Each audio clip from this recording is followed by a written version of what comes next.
지금부터 교회사 종교개혁 배경 부탁하겠습니다.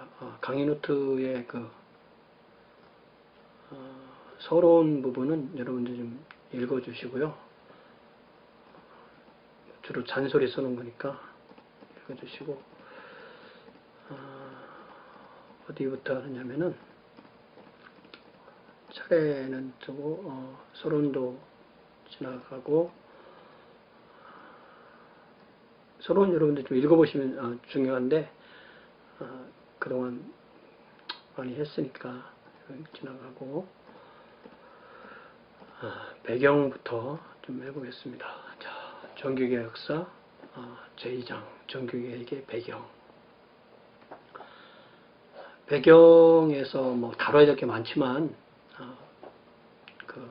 종교개혁에 영향을 끼쳤다고 보통 생각되는 이 세 가지로 지칭되는 것이 신비주의, 또 명목론, 또 인문주의, 이 세 가지인데 이 세 가지를 먼저 다룹니다.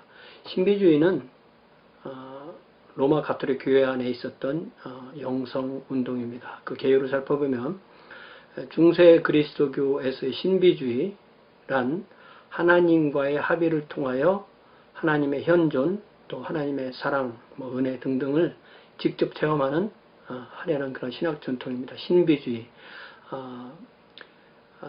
미스티시즘, 또 우리로 말하면 영성운동과 비슷한 겁니다. 신비주의는 긴 역사를 통해서 그 체계를 발전시켜 왔습니다. 로마 가톨릭 교회는 하나님의 은혜가 교회 성례전을 통해서 온다고 가르쳤습니다. 그래서 칠성례전은 하나님의 은혜를 전달하는 매체, 비클입니다. 이에 반해서 신비주의자들, 미스틱스는 하나님의 은혜는 성례전을 통해서 온 것이 아니라 하나님과의 직접 관계를 통해서 온다고 주장했습니다. 하나님과 1대1의 관계를 통해서 이제 하나님의 은혜가 온다, 이거죠. 그래서 신비주의자는 교회의 가르침에 그렇게 큰 도전을 한 것은 아니었지만 그들이 하나님과의 직접 관계를 강조하면 할수록 교회의 권위와 성례전의 필요성이 점점 낮추어지는 경향이 있습니다. 그러니까 결국 중세라는 것은 교회의 권위가 최고로 높아질 때라고 높아진 거기 때문에 종교개혁이 일어나려면 교회의 권위가 어느 정도 정상 위치에 있어야 되기 때문에 교회의 권위를 낮춘 것 중에 하나가 바로 신비주의다. 그런 면에서 신비주의를 이제 주목하는 거죠. 이전에 신비주의자는 개별적으로 존재했지만 이제는 신비주의 집단이 강력한 대변인을 두고 그들의 그 견해를 제시합니다. 이들 지도자와 집단은 평신도뿐만 아니라 성직자에게도 영향을 주었고, 지도자들은 또 성직자들이니까요. 신비주의자는 설교, 교육, 또 신비체험 등을 강조했습니다. 이들 중 많은 집단은 그리스도의 가르치심과 삶을 그리스도의 삶의 모범으로 삼았습니다. 이러한 신비주의 운동이 개신교 종교개혁에 큰 영향을 끼쳤다는 거죠. 그리스도의 가르침과 삶을 그리스도의 삶의 모범으로 삼았다. nothing wrong이죠. 사실은 이 부분을 우리가 더 많이 강조해야 됩니다. 신비주의자의 대표로 보면 14세기 초에 많은 영향을 끼쳤던 신비주의자 중에 한 명이 바로 마이스트 에카르트, 조한네스 에카르트 폰 호크하임는 1302년에 파리에, 1260년생인데 1302년에 파리 대학에 유학해서 라틴어로 선생을 의미하는 학위, 일종의 메지스테르인데요. 또 이게 마이스터라 같은 겁니다. 이 학위는 오늘날로 말하면 이제 PhD와 같은 거죠. 당시 학문 분야에서 얻을 수 있는 최고의 학위였다. 그래서 에카르트는 독일에서 태어났고 15살에는 에르푸르트에서 도미니칸 수도원에 들어가서 사제가 되기 위해서 9년을 공부했고 1300년에 콜로냐의 스튜디움 제네랄레, 여기를 보니까 일반 학문 그런 뜻이잖아요. 제네랄레에서 도미니칸 수도 회원으로서 전문적인 신학 연구를 하게 됩니다. 이 학교에서 스콜라 신학의 최고봉으로 인정되는 토마스 아퀴나스도 이전에 공부한 그런 학교입니다. 그러니까 이 토마스 아퀴나스와 이 마이스터 에크하르트는 약 한 50년 정도 이 시간 차이가 나는 그런 걸 볼 수가 있습니다. 이 토마스 아퀴나스, 영어로 이제 토마스 아퀴나스 이렇게 발음하는데요. 파리에서 광범위하게 연구했고, 그 다음에 파리의 도미니쿠스 생자크 수도원에서 신학을 가르치고 독일로 돌아가서 처음에는 스트라스부르는 독일과 프랑스의 국경에 있는 그런 도시입니다. 후에는 콜로냐에서 정착했다. 에크하르트는 대중적인 인기를 가지고 있는 설교자였고 주로 프란체스코 수도사들과 많은 교리 논쟁을 일으켰습니다. 그래서 많은 자기의 견해를 비약한 작품을 저술했고, 그랬을 때 그가 후기에 정착한 콜로냐의 대주교가 28개 조항을 정리해서 에크하르트를 이단으로 정죄합니다. 이랬을 때 그 아비뇽에 있던 당대의 교황이 에크하르트를 정죄하고 또 대주교를 옹호합니다. 그렇지만 에크하르트는 계속 인기가 있었고요. 최근에 그에 대한 연구를 종합해 볼 때 도미니칸 종단과 스콜라 신학의 영향을 받고 또 자신의 독특한 견해도 있다라는 것을 알 수가 있습니다. 그의 견해를 보면 당대 교회에서 그를 왜 비판했는지를 알 수 있고, 좀 더 교회의 역할보다는 개인의 역할이 강조되고, 또 특히 범신론적인 팬티즘 그런 내용이 좀 들어있다는 거죠. 예를 들자면 이런 표현들이 그렇습니다. 나에게는 모든 사물이 다름 아닌 하나님이다. 뭐 듣기에 따라서는 모든 피조물이 나를 하나님께 인도하는 그러한 역할, 통로가 된다. 이렇게 이해하면 참 좋은데, 이 문장을 그대로 놓고 보면 범신론처럼 들리는 거죠. 그럼 이 에브리띵이 나도 포함되고, 그럼 내가 하나님이다. 뭐 이렇게 되는 거랑 비슷하게 되잖아요. 또 그 의미를 그 다음으로 옮겨보면, 모든 피조물은 하나님의 말씀이다. 이렇게 하면 이제 이건 또 일반 계시를 인정하는 그런 말처럼 되는 거잖아요.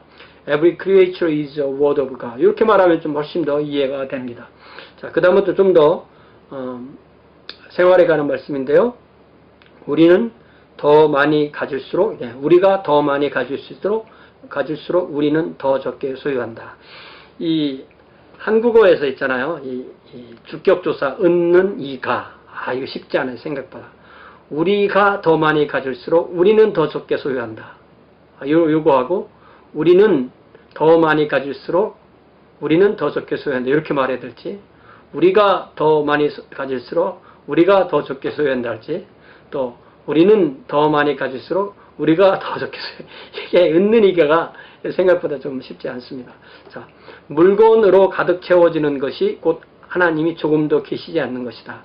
아무것도 가지지 않는 것이 곧 하나님으로 충만한 것이다. 이제 훨씬 더 그 영적인 의미가 있고, 실제로는 삶에서 그 무소유를 강조하는 이런 위의 문장과 함께, 위의 문장에서 the more we have, the less we own.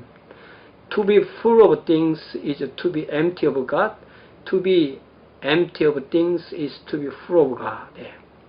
우리가 자꾸 하나님 믿고 더 많이 가져라 이렇게 가르치지만, 사실은 버리지 않으면 하나님이 들어오시지 않는다. 아무것도 가지지 않을 때 하나님으로 충만해진다. 이런 참 좋은 말이죠. 이런 그 에크하르트의 기본 아이디어는 그 하나님과의 합의를 위하여서 세상의 어떤 피조물과도 철저한 단절을 이룰 것을 강조한 것이고, 그런 종교의 외부적인 면보다는 개인으로서 하나님과 내적인 관계를 맺을 것을 강조합니다. 그런 사람의 속사람, 이너맨, 다시 말해서 영혼은 하나님의 씨앗 혹은 로고스의 씨앗이라고 해서 하나님의 일부분으로 봅니다. 그러니까 하나님은 창조주, 사람은 피조물이니까 이게 무한한 격차를 강조해야 되는데, 이렇게 말하면 가장 가까워지는 거죠. 마치 바위가 갈려져도 바위인 것처럼, 잘려져도 바위인 것처럼 사람의 안에는 하나님의 성질인 신성이 있다고 보았습니다. 더 나아가서 하나님이 사람이 되신 것, 예수 그리스도의 성육신은 사람이 하나님과 합일되도록 하기 위한 것이므로 사람의 영성은 하나님과 합의를 추구하는 것이 되어야 된다고 주장합니다. 이러한 그의 신학은 아타나시우스 등과 같은 그런 고대 교회의 동방 교부들이 주장한 신화의 교리와 맥을 같이 합니다.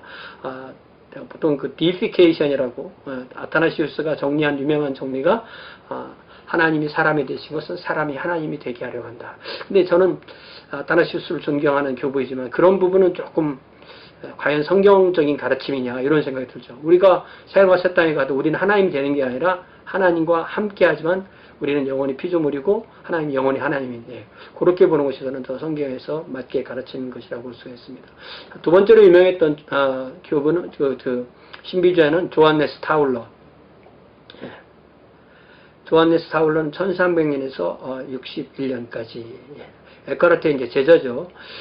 다른 신비주의 지도자가 조한네스 타울러인데 도미니칸 수도승이었고 역시 스트라스부르에서 사역하던 중에 에카르트를 만납니다. 에카르트가 초기에 이제 이 스트라스부르에 있었기 때문에 그의 영향을 받고 제자가 되었고 그 조한네스 타울러도 매우 인기 있는 설교자로서 스트라스부르에서 수도원을 지도합니다. 특별히 1348년경에 페스트가 전 유럽에 창궐할 때 타울러는 자신의 도시에 남아서 환자를 돌보는 일에 헌신하게 됩니다.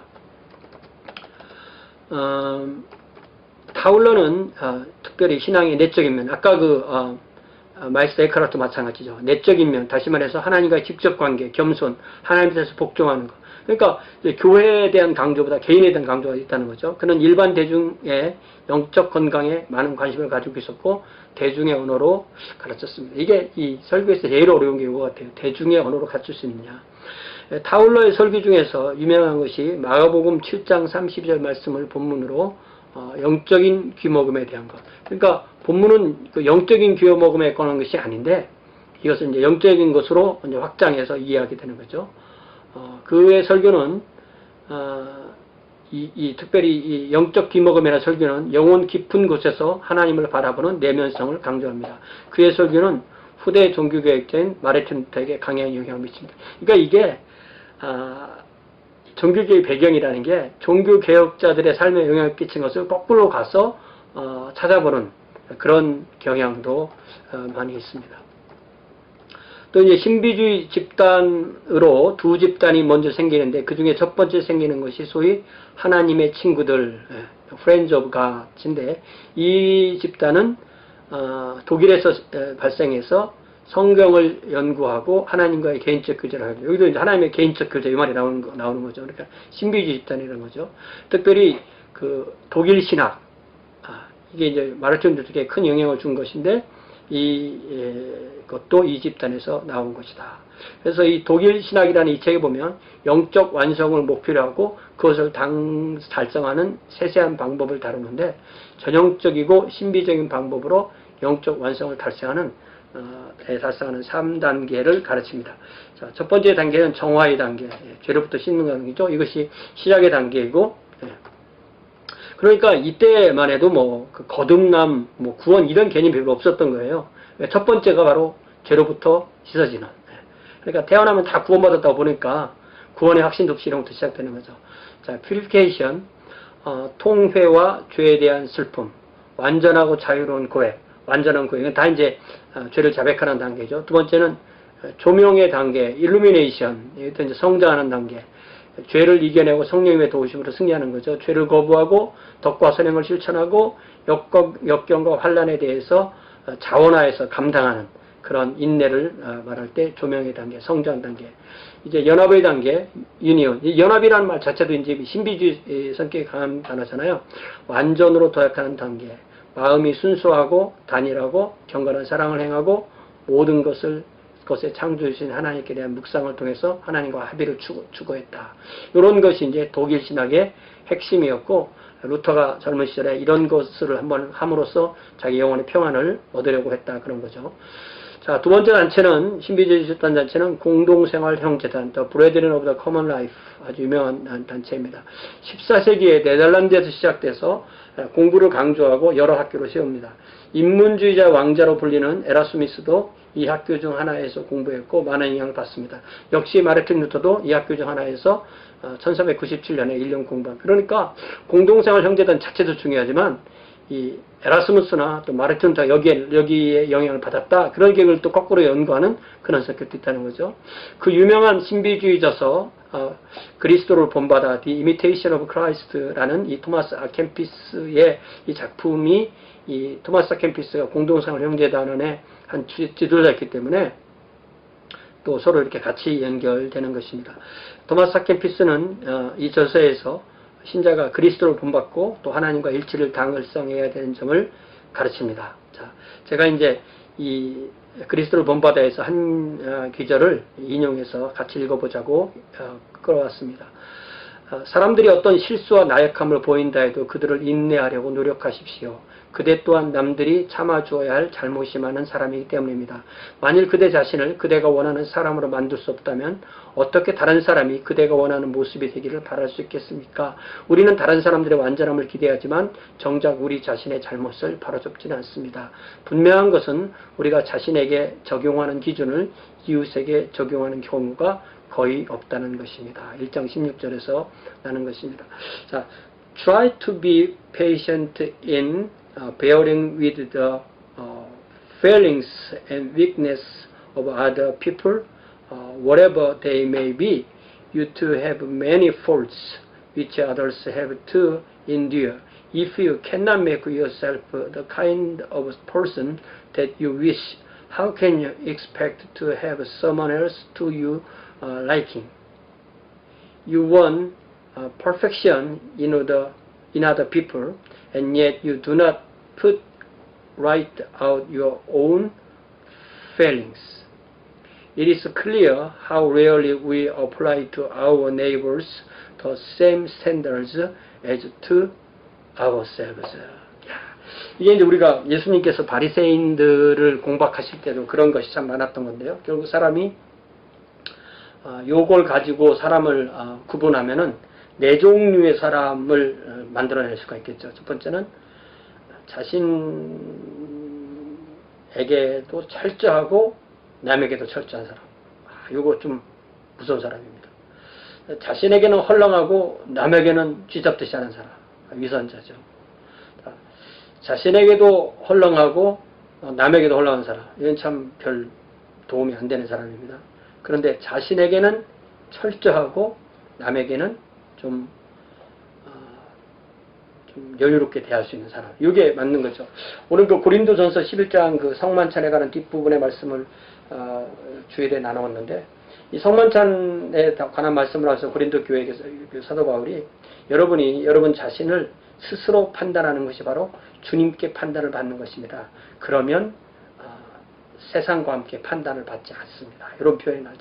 우리가 자기 자신을 주의 말씀으로 징계할 수 있을 때 그것이 바로 주님의 그 징계, 주님의 훈련을 받는다는 것, 그런 말씀이죠. 자, 넘어갑니다. 두 번째, 종교개혁, 개신교 종교개혁을 이끄는 두 번째 사상운동을 명목론, 내지는 유명론, 나미널리즘. 이게 뭐, 이름뿐이다 그런 말이에요. 중세 스콜라 신학자 안셀무스 때부터 벌써 11세기에 이미 명목론은 이단으로 선포됐습니다. 이 명목론 반대가 이제 실제론이잖아요. 리얼리즘, 나미널리즘인데 이건 결국 뭐냐면 실제로는 보편이라고 불리는 그 이데아, 보편 내지는 그 이데아, 내지는 실체 이런 것은 우리 눈에 보이는 이 피조물에 있는 것이 아니라 피 안의 세계에 있다. 이게 리얼리즘이고요. 나미널리즘은 그런 것은 사람 속의 머릿속에 생각하는 개념일 뿐이지 실제로 있는 것은 아니다. 라는 것이 바로 이 명목론입니다. 이 명목론이 왜 이단으로 선포됐냐면 명목론만을 따르면 마치 눈에 보이지 않는 하나님이 없는 것처럼 실제론이 아니면 이 일반 철학에서 하나님의 존재를 입증하기가 어렵기 때문에 이 명목론을 이단으로 선포했습니다. 그런데 14세기에 다시 명목론이 대두되기 시작하면서 이 중세의 신학의 틀이 많이 이렇게 혼란스럽게 된다라는 것이고요. 더 나아가서 이 명목론의 영향을 받은 사람들이 어떤 구원론을 가르치는 것이 이제 성경과는 거의 정반대로 같다는 점이 이 부분을 공부할 때 중요한 것이 됩니다. 자, 중세 말기 스콜라 신학의 상황은 완전히 혼란기를 체험하고 있었다. 그 혼란은 실제론자, 개체는 보편에 의하여 존재한다. 그러니까 내가 여기에 있는 것은 이 보편의 세계에 이데아가 있기 때문에 내가 여기 있다라는 그런 이 철학적 사조와, 유명론자는 보편이라는 존재는 이름뿐이고 오직 개체만, 여기 보편이라고 말하는 것이요, 어떤 보편적 개념을 말하는 게 아니고 실제로 있는 보편을 말해요. 그것은 이제 실제론자 실제로 있다 생각하고, 이 명문론자는 그거는 개념뿐이다, 이름만 있는 것뿐이다, 오직 개체만이 있는 것이다, 이렇게 강조하는 그 두 사이의 갈등으로 인해서 중세말기 신학이 혼란스러웠다는 거죠. 그래서 실제론자적인 그런 신학적 전통에 있는 사람들은 토마스 아퀴나스를 정점으로 하는 스콜라 신학의 그 전통적인 방법을 그대로 따르고 있다라고 그렇게 해서 그것을 전통신학의 방법이다 해서 옛길, 비아 안티쿠아 이렇게 부릅니다. 이게 뭐 하나도 어려울 말이 아니에요. 그냥 옛날 방식이다 이런 말이에요. 옛날 방식. 예. 우리가 볼 때는 뭐 천년 전 얘기니까, 거의 천년 전 얘기니까 뭐 옛길이나 새길이나 옛길인데, 그때 이 새길이 나왔을 때의 관점에서 볼 때 이것이 옛길이라는 거죠. 반면에 유명론자들은 이 윌리엄 오컴, 그러니까 한 100여 년 차이가 나는 거죠. 토마스 아퀴나스는 13세기, 윌리엄 오컴은 14세기니까 이게 이제 사상이 이렇게 바뀔 때 이제 새로운 신학의 방법을 따른다. 그래서 비아 모데르나, 그래서 비아 안티쿠아, 비아 모데르나. 그래서 이거를 비아 모데르나를 그 현대의 방법 이렇게 하면 안 돼요. 왜냐하면 이 현대라는 말 자체는 이 시대 구분에서 나왔던 말이기 때문에 현대 그렇게 하면 안 되고요. 그냥 옛길, 새길 내지는 번역하지 말고 비아 안티쿠아, 비아 모데르나 이렇게 하면은 좋겠습니다. 비아 안티쿠아의 신학 입장은 전통 스콜라 신학이 추구해온 이성과 계시, 이성을 일체로 삼고 그 위에 계시를 삼는, 그래서 이성과 이 계시는 단절이 되지 않고 자연스럽게 연결된다, 이렇게 통합을 유지하는 것이고요. 또 이러한 신학이 후대 합리주의 신학과 맥을 같이 하는, 나중에 또다시 나오지만 이렇게 그 비아 안티쿠아와 비아 모데르나가 중세 말기에는 혼재했었다. 그래서 비아 안티쿠아로 넘어가는 그 비아 모데르나에서 비아 안티쿠아, 비아 안티쿠아에서 비아 모데르나로 넘어가는 그 연결점이 바로 존 둔스 스코투스라는 이 스코틀랜드 출신의 신학자입니다. 연대도 딱 그 가운데쯤에 있는 거죠. 자, 스코틀랜드의 북쪽 지방의 둔스라는 곳에서 태어나서 10대 초반에 프란치스코 수돈에서 가입해 있었고, 옥스퍼드, 파리에서 공부하고 다시 케임브리지, 옥스퍼드, 또 파리에서 대단한 뭐 당대 최고의 공부를 한 거죠. 그러면서 명제에 대한 주석, 피로 롬바르두스의 명제에 대한 주석을 계속 3번이나 개정하면서 가르치게 됩니다. 이 중세 시대의 이 신학 교수다라는 것은 결국 그 스콜라 신학자인 피로 롬바르드의 주석을 가르칠 수 있는 자격을 가지고 있는 사람 말이에요. 그래서 누가 주석한 책이냐, 명제의 주석을 누가 했냐, 이게 중요할 때 이것은 스코투스도 그런 주석을 했다, 이런 얘기죠. 스코투스는 1307년에 콜로냐로 이주했고, 그 아까 말했던 마이스 데카르트가 있던 그 콜로냐로 이주했고, 이듬해 어느 정도 젊은 나이인 42세를 향수하고 유럽을 휩쓴 흑사병으로 인해서 세상을 떠납니다. 자, 보통 사람들은 그의 사상을 이해하기 어렵다는 의미에서 그의 이름을 난해한 박사다, 닥터 서틀리스, 서틀이라는 단어가 영어지만 이것은 이제 라틴어겠죠. 서틀리스, 정교한 박사라고 그렇게 별명을 해줍니다. 여러분 그 각주에 보면 그는 그 각조번에 스콜라 신학의 한 물줄기를 찾아낸 학자였음에도 이 종교개혁 시기의 인문주의와 종교개혁자들은 그의 사상이 너무 어려우니까 그를 조롱해서 그의 이름에서 그 둔스 그러면 그게 이 사람 고향이잖아요. 둔스 그러면 그게 전응화를 의미하는 거예요. 그러니까 이게 오늘날 우리 한국 사람들도 막 지역색을 가지고 이상한 단어를 만들어서 사람들을 부르잖아요. 마찬가지로 그때도 둔스 그랬으면 그게 이 사람 고향인데 그게 전응하를 의미하는 단어가 됐어요. 그래서 이 단어가 스코트스 신학을 따르는 학자를 의미하는 말이었지만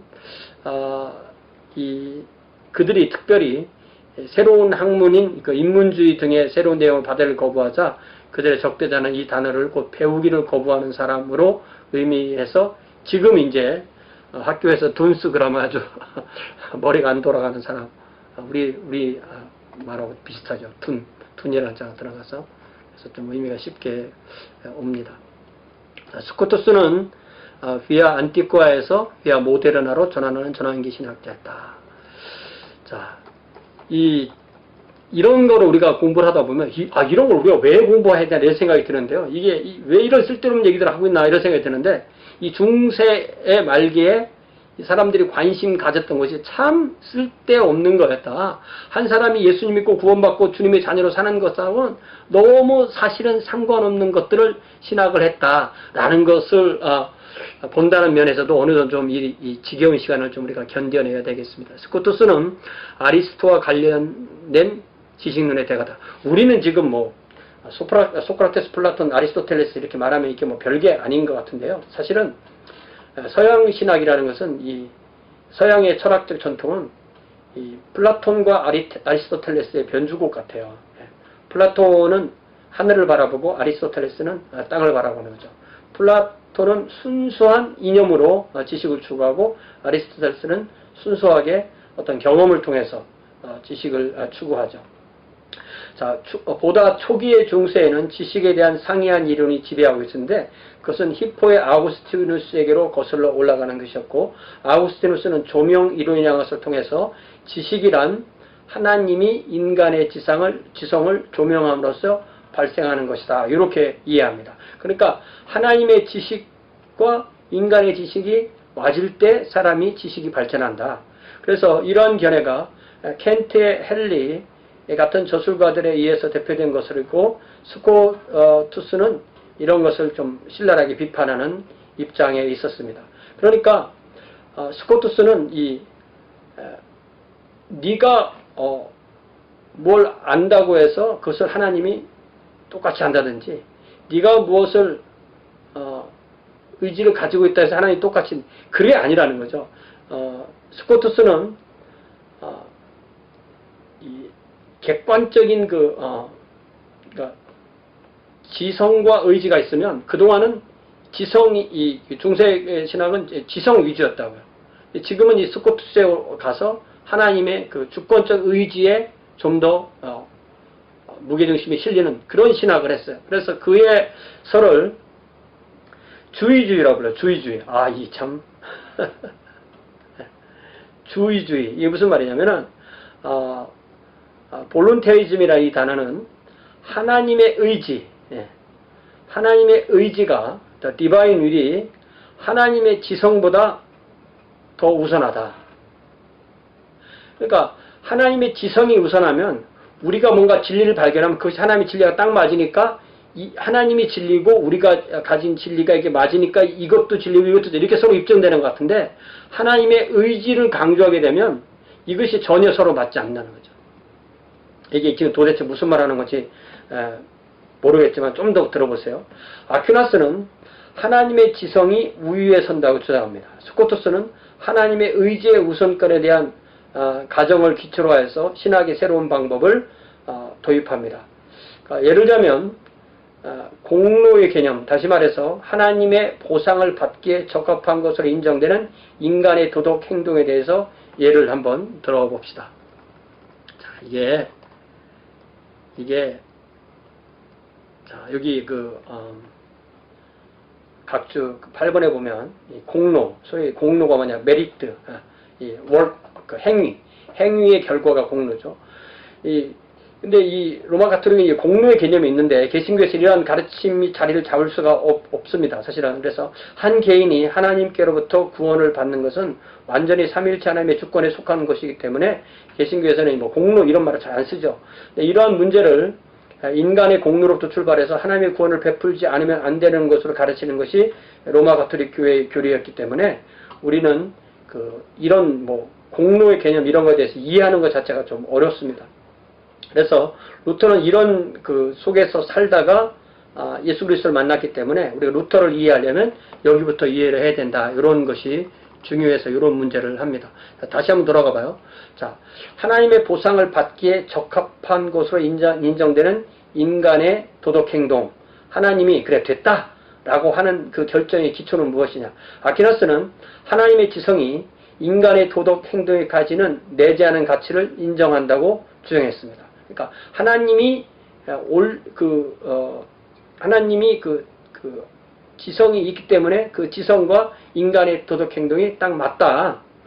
그러니까 살인이라는 것이 잘못됐다라는 것은 하나님이 그것을 잘못됐다라고 하나님도 하시고 인간도 이게 서로 이렇게 만다는 거죠. 그래서 하나님의 지성이 하나님의 의지에 그것을 알리고 그래서 그에 따른 보상을 한다. 이렇게 가르친 거죠. 근데 스코투스는 매우 다른 노선을 따라서 주장을 전개합니다. 인간의 도덕 행동을 보상하시는 하나님의 의지가 먼저 나타나고 하나님의 지성이 인간의 도덕 행동에 내재하는 가치에 대해서 평가를 내리면 그에 따른 보상을 한다고 주장한다. 이런 것은 나중에 이제 칭의의 교리와 또 예정설과 관련돼서 또 중요하게 다시 한번 나오게 됩니다. 특별히 칼뱅의 신학을 공부할 때 이것이 나오게 되는데요. 오늘날 우리들에게 있어서는 이 각주에 보면 하나님의 의지와 하나님의 지성 중에서 어떤 것이 더 우선하는 것인지에 대한 질문은 매우 쓸데없는 것처럼 들립니다. 왜냐하면 우리가 들을 때는 하나님의 지성과 이성이 서로 같거나 아니면 충돌이 없어야 되는 것으로 생각하고 있기 때문에 그래요. 다시 말해서 하나님이 아시는 것과 하나님이 뜻하시는 것 중에 어느 것이 더 우선하는가? 하나님은 먼저 아시고 그 다음에 뜻하시는가? 하나님 먼저 뜻하시고 그 다음에 아시는가? 이런 질문의 중요성과 필요성과 확실성에 대해서 오늘날 우리는 잘 이해하지 못해요. 그게 왜 필요한지 몰라요. 스콜라 신학자가 관심을 갖고 매달렸던 그 질문 자체가 우리한테는 쓸모없는 질문처럼 들립니다. 아니면 우리는 그만큼 우리가 스콜라 신학자들만큼 아주 아주 미묘한 것을 구별할 줄 아는 그런 능력이 많이 떨어진다는 거죠. 그러니까 결국은 그게 옳기 때문에 하나님이 인정하시느냐, 하나님이 인정하시기 때문에 옳은 거냐, 그 얘기예요. 하나님이 그게 옳기 때문에 살인하지 말라, 그것이 옳기 때문에 하나님이 받아주면 그건 하나님의 지성이 준 거예요. 그런데 하나님이 살인하지 말라고 했기 때문에 옳다라고 말하면 그건 하나님의 의지에 걸려 준 거예요. 우리가 보기에 같은 거잖아요. 하나님의 의지와 지성이 서로 충돌을 맺으면 안 되잖아. 그런데 보통 하나님이 주권을 강조 안 하는 사람들은 그것이 옳으니까 하나님이 하지 말라고 했지 이렇게 되는 거죠. 옳으니까 하나님이 명령한 거지. 그러나 하나님의 주권을 강조한다면, 하나님의 의지를 강조한다면 하나님이 옳다고 했기 때문에 옳은 거지. 여러분 어떻게 생각하세요? 근데 이게 사실은 같아야죠. 하나님이 옳다고 해서 옳은 것인 거고 옳은 거니까 하나님이 옳다고 하죠. 이것이 서로 같아야 되는데 이것을 아퀴나스와 이 스코투스는 서로 이렇게 나눠 얘기했다는 거죠. 이게 나중에 그 칼뱅 얘기할 때 또 한번 나옵니다. 자, 스코투스는 그 예수의 어머니이신 그 마리아의 무염수태설, 무염수태설, Doctrine of the Immaculate Conception of Mary에 대해서 중세 신학을 정리해 놓은 이 메릴로지, 메리아론의 대가라고 보통 그렇게 말합니다. 아퀴나스는 마리아가 그 전때 아퀴나스는 마리아가 인간이 가지고 있는 모든 죄를 공유했다. 그래서 마리아는 다른 모든 사람과 같이 죄로 물들었다. 라고 그렇게 메큘라, 인메큘라가 아니라 메큘라. 그런데 스코투스는 그리스도가 그의 완전하신 구속사에게 독택으로 마리아를 원죄로 물드는 것을 보호할 수 있었다 이렇게 주장합니다. 그러니까 예수님이 태어나기 전에 예수님의 어머니가 태어났어야 되는데 그 어머니가 그 어머니, 예수님의 어머니의 그 태중에 잉태될 때, 그때부터 원죄에 물들지 않도록 보호하셨다. 요게 이제 이 무염수태설의 그 정의입니다. 거기 그 각주에 보면은 이제 그 스코투스가 그 중세 말기에 정리해 놓은 이것을 로마 가톨릭 교회 교황 피우스 9세, 그러니까 1854년이니까 19세기 중반이죠. 무염시태의 교리, 도그마 오브 임마큘레이트 컨셉션을 발표합니다. 이 교리는 가톨릭의 견해가 여러 해 동안 그때까지 일치되지 않았던 건데, 교회 공의의 동의 없이 피우스 9세가 단독 권위로 발표합니다. 그러니까 교황 무오류설에 근거해서 교황이 공식적으로 발표한 것은 오류가 없다는 것에 근거해서 발표한 교리입니다. 이 교리의 내용은 다시 말합니다. 예수님의 어머니 마리아가 그의 아들 예수 그리스도의 공로를 미리 힘입어서 그녀의 어머니, 마리아의 어머니의 이름이 이제 에나인데요. 에나라고 보통 이제 알려져 있는데, 에나의 태중에 잉태될 때 원죄가 없이 무음하게 잉태되었고, 그리하여 마리아는 원죄가 없다. 이렇게 가르치는 겁니다. 왜 이 원죄에 대해서 관심을 많이 쓰느냐면, 1차적으로는 그 마리아가 만약에 죄가 있으면 예수님도 죄가 있을 거니까, 그걸 이렇게 정리를 합니다. 그거를 우리가 좀 이해를, 이런 교리에 대해서 사람들이 생각하는가. 그 다음에가 이제 이 마리아에 대한 어떤 필요 이상의 우상화, 신성화 이런 쪽으로 더 나아가게 돼서 나중에는 이제 성모 승천설이나 그런 것까지 나오게 되는 거죠. 자, 또 한 명의 이제 그 신학자가 나오는데, 이 사람부터가 이제 명목론의 대표, 명목론을 이제 바탕으로 신학을 세운 사람이다라고 할 수가 있는 거죠. 그 중에 이제 대표적인 사람이 바로 오컴의 윌리엄 오컴, 윌리엄 오브 오컴 내지는 윌리엄 오컴 이렇게 말해요. 이렇게 보다시피 이 서양 사람들은 지명이 라스트네임이 되는 경우가 많습니다. 14세기에 발전한 명목론의 대표 대변인이 바로 영국 사람인 오컴입니다. 13세기 말에 영국 서레이주의 오컴에서 태어납니다. 옥스퍼드에서 공부하는 중에 둔스 스코트스에게 공부하고 프랜시스칸에서 수도사가 됩니다. 프랜시스칸 수도사가 되는 거죠. 윌리엄은 졸업 후에 동대학에서 같은 대학에서 옥스퍼드에서 가르칩니다. 이 프랜시스칸 종단은 프랜시스, 이게 참 한국말에 좀 애매해요.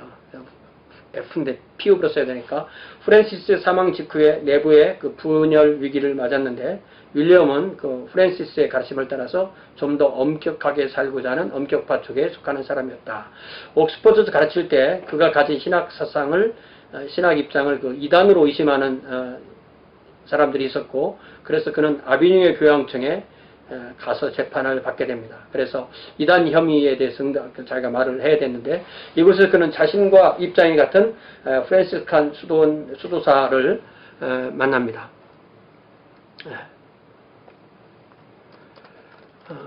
그랬는데도 그때 아비뇽 교황이었던 요한 23세는 내 본성 안에는 성 프랜시스와 공통되는 특징이 단 한 가지도 없다. 그러니까 이게 뭐예요? 교황인데 완전히 세속적인 거죠. 윌리엄은 유죄를 인정받고 파문되고 무기징역을 받고 투옥되었는데, 교단에서도 쫓겨났는데, 이단이니까 교단에 살 수 있죠. 쫓겨난 거죠. 그러는데 1328년에 탈옥을 합니다. 대단하죠.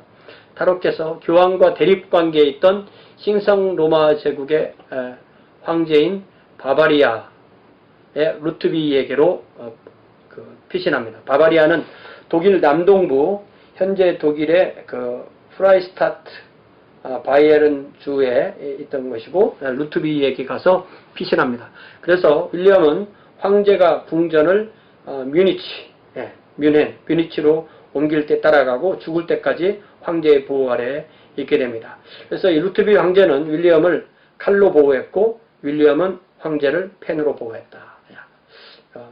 그런 문장입니다. 자, 1347년 황제가 사망한 후에 윌리엄은 교회의 화해를 모색했지만 당대 역시 창궐하던 흑사병으로 세상을 떠나게 됩니다. 이분도 12 더하기 48이니까 60세에 세상을 떠나게 되네요.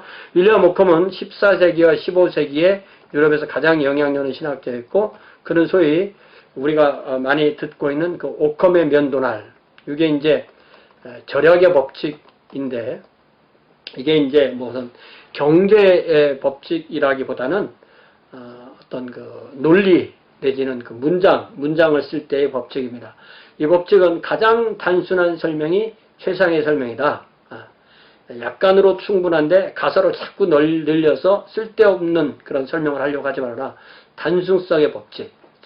그래서 윌리엄은 이 원칙을 중세의 보편에 관한 이론을 적용시켜서 대단한 방향을 일으킵니다. 그는 오직 개별 존재만이 존재하며 보편이라는 것은 실제는 없고 인간의 사고 내부에 존재하는 순전히 정신 개념이라고 주장합니다. 예를 들면 각 사람, 각 인종 이런 건 있지만 인류 이거는 어떤 그 개념이지 그런 모든 인간을 대표하는 한 명의 그런 모든 인종을 대표하고 모든 성을 대표하는 그런 한 명의 사람이 있을 수는 없다는 거죠. 그래서 인류라는 개념은 단지 사고로만 존재할 뿐이고 개개인인 인간만이 존재할 뿐. 예를 들자면 그렇다는 거죠. 그는 이 개념의 보편성의 탄산성을 인정하지만 실제로서의 보편성은 분명하게 부정하였고, 그래서 그는 분명히 명목론에 서게 되는 거죠. 자, 이렇게 설명하면 명목론이 맞는 것 같잖아요. 또. 그래서 윌리엄은 또 이제 지식에 관한 것을 얘기할 때 참된 지식은 감각을 통해서 경험으로 획득되는 것이다. 그러니까 아리스토텔레스에 훨씬 가까운 거죠. 이성의 능력은 현실 세계의 물질을 초월할 수가 없다고 봅니다. 그래서 그는 스콜라 신학을 공격해서 사람은 이성으로 하나님의 존재나 하나님을 속성을 증명할 수 있는 것이 아니다. 다시 말하면 안셀름 쪽을 훨씬 더 거부하는 거죠. 한 인간이 하나님을 감지할 수 있는 것은 토마스 아퀴나스가 이성으로 입증한 것에 의해서 가능한 것이 아니라 계시에 대한 믿음뿐이다. 그러니까 이 윌리엄 오컴은 안셀름도 거부할 뿐만 아니라 토마스 아퀴나스까지도 거부하는. 그래서 예를 들자면 윌리엄은 이성은 그 앞에 가서 한 인간이 하나님을 감지할 수 있는 것은 토마스 아퀴나스가 이성으로 입증한 것에 의해서 가능한 것이 아니라 오직 계시에 대한 믿음뿐이다. 그러니까 이성으로 알 수 있는 것도 아니고 경험으로 알 수 있는 것이 아니고 믿음으로 알 수 있는 것도 아니고 오직 믿음으로만. 이렇게 첫 번째 문제가 있네요. 그죠? 자, 그래서 그는 신앙으로부터 이성을 분리합니다. 그러니까 이게 확실하게 중세의 전통신학과는 단절되는 거죠. 궁극적인 존재를 다룰 때 오로지 믿음과 계시에 의해서만 알 수 있다. 이거 틀린 말이 아니죠. 그래서 오컴은 성경의 권위를 강조합니다. 그가 이렇게 성경의 권위를 강조하는 것은 결국 교황의 권위를 하강시키는 것이었고, 윌리엄 오컴은 자신의 스승이었던 둔스 스코트스의 가르침을 따라서 하나님의 의지의 자유를 강조합니다. 하나님의 의지가 모든 것의 근원이며 그 의지는 선하다라고 가르칩니다. 자, 영국의 위클리프는 오컴에게 영향을 받습니다. 이렇게 연대를 보면 오컴이 한 25년 정도 빠르잖아요. 그리고 오컴은 좀 더 일찍 죽었다라는 소리가 좀 볼 수가 있죠.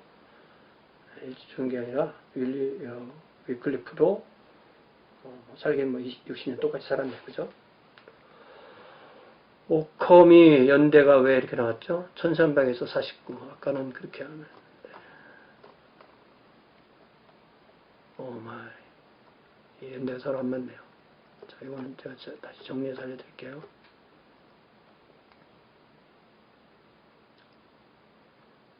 자, anyway. 자, 윌리엄 오컴의 하나님의 은혜와 인간의 자유의지에 관한 교리 중에서 교리 역시 그 중세 말의 신학에 커다란 영향을 끼칩니다. 자, 그러나 윌리엄은 1529년에 오랑주 종교회가 정제한 반펠라기우스주의를 부활시킵니다. 아퀴나스와 같은 그런 중세 초기의 신학자와 스코투스와 같은 중세 중기의 신학자는 진정으로 자신의 일에 최선을 다하는 사람에게 하나님이 은혜 주시기를 거부하지 않을 것이다. 이렇게 가르칩니다. 그러니까 뭐 이게 거의 신학도 아니죠. 이게 뭐 사람 중심이니까.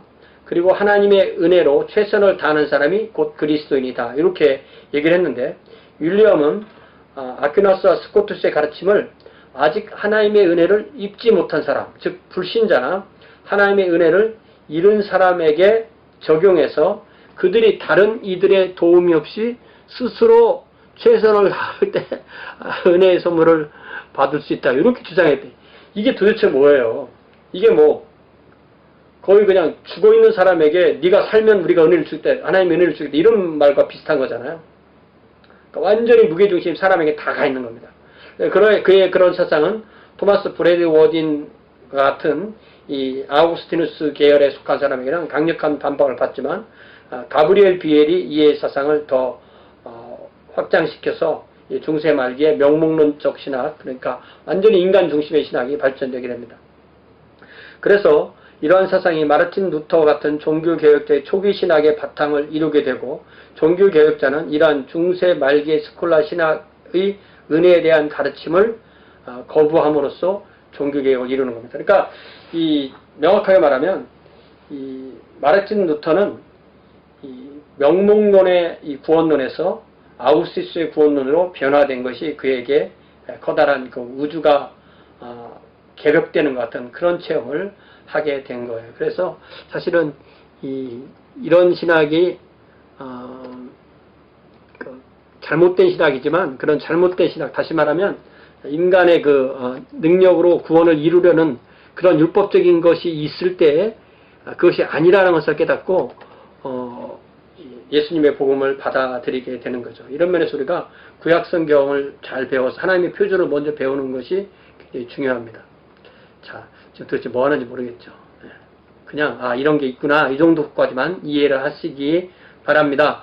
자, 또 유명한 사람이 피에르 다일리라는, 이게 뭐 다일리라고도 하고 따일리라고도 그렇게 하는데 나바라 대학과 그 파리 대학에서 수학하고 피터 롬바르두스의 명제집엔 주석을 저술하고 파리 대학 내에 이 명목론이 이제 발생하는 데 도움을 줬다. 자, 이 명목론 신학을 하는 이 핵심은 바로 이 가브리엘 비엘 때문에 그렇습니다. 이 가브리엘 비엘도 그렇고 오컴도 그렇지만 특별히 가브리엘 비엘이 이신칭의의 교리를 발견하기 이전에 루터예요. 자기가 이 가브리엘 비엘에게 배운 대로 해보니까 죽겠는 거예요. 그걸 알기 위해서 우리는 이 가브리엘 비엘부터 최소한 시작돼야 돼요. 이 비엘은 오컴의 제자였고 마지막 스콜라 신학자라고 보통 그렇게 부릅니다. 스파이어에서 1425년에 출생했고 하이델베르크 대학과 에르푸르트 대학에서 수학합니다. 그 에르푸르트 자체가 이제 그 루터가 공부한 대학이거든요. 그래서 1460년에는 공동생활 형제단에서 가입했고 1484년에는 튜빙겐 대학에 그 교수가 되고 1485년 또 89년에는 이 대학의 또 총장으로 선출됩니다. 그래서 대학에서 은퇴한 후에는 공동생활 형제들의 수도원 원장에 대해서 그곳에서 여생을 보냅니다. 이 비엘에 대해서 우리가 관심을 많이 가져야 돼요. 예. 자, 그도 역시 피터 롬바르두스의 명제집에 대한 주석을 저술합니다. 그는 그의 스승 윌리엄 오컴의 세기를 따르면서도 오컴의 명목론을 완화해서 실제론에 좀 더 접근합니다. 그렇게 함으로써 그는 그 시대의 큰 흐름이었던 옛길과 충돌을 일으키지 않습니다. 그래서 그는 결과 이단이라는 소리를 듣지 않았고, 그래서 그는 이 두 노선 사이에서 과도한 대립은 반대하지만 결국은 실제로는 세기를 선택한 그런 신학자인 거죠. 자, 지금부터 여기부터가 이제 우리가 퀴즈에서 다룰 부분, 토론에서 다룰 부분이에요. 그의 명제집 주석에서 한 죄인이 어떻게 하나님의 은혜를 받는지를 다음과 같이 설명합니다. 야, 이거 한번 기가 막힌 얘기예요. 한번 이거 잘 보세요. 자, 하나님께서 첫 번째로 주시는 은혜를 얻기 위한 바탕으로서 자신의 최선을 다하는 사람의 행위를 하나님께서는 인정해 주신다.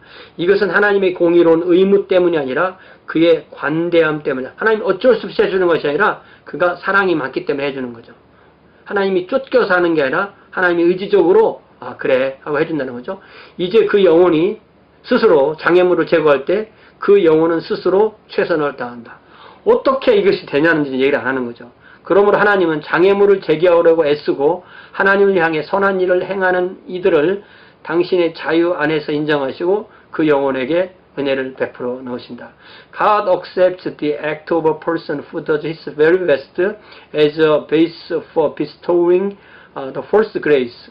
This is not because of any obligation, injustice, but because of his generosity. Now, when the soul removes the obstacle, it does its very best. Therefore, God, in his liberality, accepts this act of the removal of the obstacle and the good movement toward himself and infuse grace into the soul. 이게 펠라기스, 펠라기스주의랑 똑같은 거죠. 그래서 요거를 그대로 이제 토니 레인이 받아서 이렇게 설명합니다. 비엘의 신학에는 14세기와 15세기의 반펠라기스주의가 뚜렷하게 나타난다. 그는 베프티즘을 받지 않은 이방인이든 베프티즘을 받은 그리스도이든 심각한 혹은 결정적인 죄 때문에 하나님의 은혜에서 멀어진 죄인들을 위해 구원의 순서를 제안했다. 첫 단계는 반드시 죄인 자신이 행해야만 합니다. 이 첫 단계를 사람 쪽에서 해야 된다는 거죠. 반드시 죄와의 타협을 중단하고 그가 하나님께 돌아서야 한다는 것입니다. 그는 다른 어떤 것들보다도 하나님을 가장 우선적으로 사랑해야 하며 이는 스스로 최선을 다하는 것을 의미한다. 죄인은 성령이 주시는 은혜 없이 이거 딱 찍어서 말하잖아요. 성령이 주시는 은혜 없이 스스로 자립적인 자유의지로 이 모든 것을 이룰 수 있게 될 것이다. 인간에 의한 책임 있는 결단은 하나님의 은혜를 받을 만하다. 그러나 이는 엄밀히 말해서 수고해서 얻은 대가가 아니라 최선을 다한 사람들에게 자신의 은혜로 보상해 주시겠다는 하나님의 너그러운 약속 때문에 가능한 것이다. 이제 죄인은 은혜의 자리에 들어서게 되었다. 그는 하나님의 은혜를 받은 것이고 여기에서 앞으로 더 나아갈 수 있게 된다. 즉 선한 일을 행할 수 있는 단계로 나아가는 것이다. 이러한 선행은 인간이 지고 있는 부채에서 벗어나 하나님의 자녀가 되는 상급을 받을 수 있게 한다. 자, 이 토니 레인 번역에서요, 원서랑 비교를 해보니까 우리 한국어 번역서 이 책의 첫 문장이 번역이 잘못됐어요. 각주 14번에 보면은 God accepts the act of a person who does his very best as a base for bestowing the first grace. 예, 여기 for bestowing, for를 해석을 잘못해서 하나님이 처음 허락하시는 은혜를 기초로 하여 라고 하면은 하나님이 전혀 다른 의미의 비엘의 사상과는 전혀 다른 의미의 문장이 됩니다. 그 하나님의 주시는 은혜를 얻기 위하여 for니까요. 이렇게 이해를 해야만 됩니다. 자, 이건 번역에서 아주 심각한 문제를 제가 하나 지적해 주는 거죠. 그래서 종교개혁가 마르틴 루터는 정확하게 이 비엘의 은혜의 교리대로 자신의 구원을 주기였고 스스로 최선을 다한다는 것이 정확하게 무엇을 의미하는지 어디까지 의미인지를 몰라서 해보고 해볼수록 안 된다는 것을 깨닫게 된 거죠. 자, 다시 또 한번 이 가브리엘 비엘의 득이론, 닥트린 오브 저스티피케이션, 이신칭의론에 대해서 중세 말기의 비아 모데르나의 구원론을 다시 이 알리스터 맥그레스의 설명대로 한번 다시 한번 설명을 인용해서 보여드리겠습니다. 자, 비아 모데르나의 신학자에 따르면 하나님과 인간 사이의 계약은 인간의 득의에 필요한 조건을 규정하는데 하나님께서는 개개의 인간에게 먼저 하나님의 어떤 요구를 성취한다는 조건에 따라서 이들을 의롭게 여기시겠다고 약속했다. 이러한 요구들은 라틴어로 표현하자면 facere quod in se est, 자신의 내부에 있는 것을 행한다. 즉 자신의 능력을 따라서 최선을 다한다라는 표현 속에 요약되어 있다. 이 루터의 앞으로의 글을 보면은 이런 내용이 많이 나옵니다.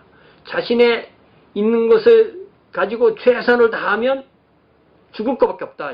이게 죄밖에 없다. 죽을 것밖에 없다. 이것이 사실 루터에게서 계속 나오는 것입니다. 만일 인간이 이러한 요구 조건을 충족시키면 하나님께서는 계약의 관점에서 그를 의롭다고 인정하지 않을 수 없다는 것이다. 이러한 견해를 나타내기 위해서 라틴어 표어가 종종 사용되었다. facieni quod in se est deus nam denegat gratiam, 즉 자연적 능력을 따라 최선을 다하는 자에게 하나님은 은총을 거절하지 않으신다. God will not deny His grace to the person who does the best he can. She can. 이런 말이죠. 그러니까 결국 이 비아 모데르나에 속한 이 학자들의 구원론은 근본적으로 이 펠라기우스의 구원론과 다를 것이 없었습니다. 이처럼 어떻게 사람이 하나님 앞에서 의로워질 수가 있는가? How can a man be right with God? 라는 이것은 중세 종교개혁 전후에 로마 가톨릭 교회 안에서 제기된 주요한 신학 문제였고, 로마 가톨릭 교회는 이거에 대해서 공식적으로 답을 제시해주고 주지 못하고 있었다. 이렇게 혼란스러운 거죠. 네. 자, 일단은 한 시간 이렇게 하고요. 그 다음 배경에 대해서